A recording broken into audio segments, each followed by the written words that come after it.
আপনি যখন মাতৃগর্ভ থেকে এই পৃথিবীতে প্রথম এলেন, আপনার প্রথম কাজ সেই দিন কি ছিল?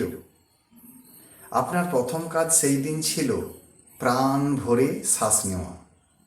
আবার যেই দিন এই পৃথিবী ছাড়বেন, সেই দিনও আপনার কাজ হবে সেই প্রাণবায়ু ত্যাগ করা।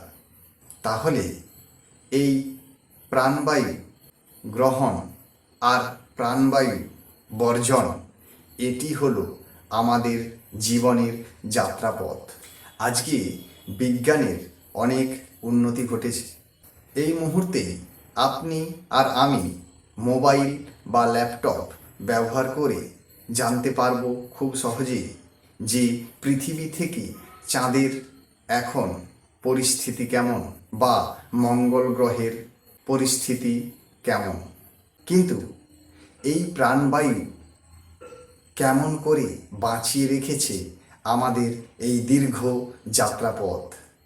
কেমন করে প্রাণবায়ু আমাদের দেহ, ইন্দ্রিয়, মন, আত্মা, পরমাত্মাতে বিরাজ করছে, এই রহস্য উন্মোচন করা কি আজকে কার্যকরী নয়?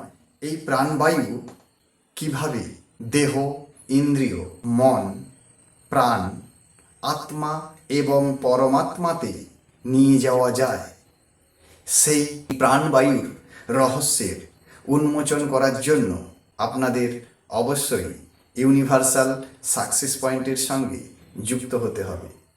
এর পরবর্তীকালে আমরা যেই ভিডিও নিয়ে আসছি আপনাদের সামনে, সেই ভিডিওর দ্বারা আপনি আপনার প্রাণবায়ুর রহস্য জানতে পারবেন এবং আপনার জীবনের প্রকৃত উদ্দেশ্য এবং কেমন করে আপনি এই পৃথিবীতে থাকবেন তার রহস্য উন্মোচন করার জন্য অবশ্যই আমাদের সঙ্গে থাকুন। ওম শান্তি।